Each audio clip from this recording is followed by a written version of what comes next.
తెలంగాణ ప్రజల్లో ఒక నిప్పు పుట్టి అది ఆర్పలేని నిప్పుగా మారి ఆఖరికి మమ్మల్ని కాల్ చేస్తదేమో అని కాంగ్రెస్ పార్టీ భయపడి ఇయ్యకపోతే ఈపు చింతపండు అవుతుందని చెప్పి అర్థమైనాక ఆనాడు విధి లేక దిగి వచ్చి ఇచ్చింది కాంగ్రెస్ పార్టీ. ఇది వాస్తవం. ఆనాడు ఉద్యమంలో అడ్రస్ లేనోడు మాట్లాడుతున్నాడు ఇవాళ. ఆనాడు తెలంగాణ ఉద్యమంలో మన మీదకి తుపాకీ తీసుకొచ్చినోడు ఇవాళ మాట్లాడుతున్నాడు. సోనియమ్మ తెలంగాణ ఇయ్యకపోతే మీరు నాంపల్లి దర్గా కాడ అడుక్క తింటుండే అని మాట్లాడుతున్నాడు. తెలంగాణ ప్రజలను ఉద్దేశించి ఇవాళ గద్దెనెక్కినోడు ఆయన. ఇవాళ అదృష్టవంతుడు. అధికారం ఆయనకు ఉండొచ్చు, అధికారం నీకుండొచ్చు, కానీ తెలంగాణ ప్రజల అభిమానం ఖచ్చితంగా కేసీఆర్ కు ఈ గులాబీ జెండాకే ఉన్నది. ఇది అక్షర సత్యం.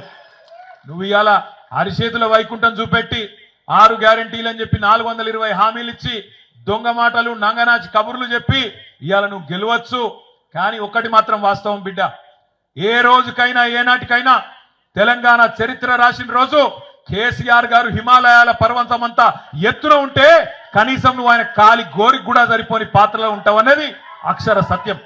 ఇలా ఏ ఊరికన్నా పోదాం, ఏ ఊరికన్నా పోదాం, ఏ తాండ కన్నా పోదాం, ఏ బస్తీ కన్నా పోదాం, ప్రజలు ఏమనుకుంటున్నారో నీ సంవత్సరం పాలన గురించి ఒకసారి తెలుసుకో దమ్ముంటే నేను అడుగుతా ఉన్నా.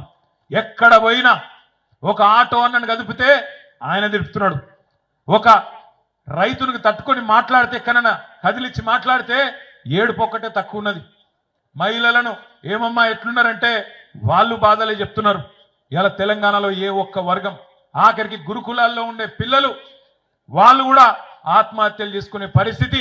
నువ్వు బువ్వ పెట్టలేకపోతే ఆ దిక్కుమాలిన బువ్వ తిని హాస్పిటల్ పాలయ్యే పరిస్థితి.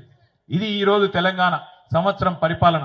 ఇంకా ఈపాటి పరిపాలన కట విజయోత్సవాలట, విజయోత్సవాలు.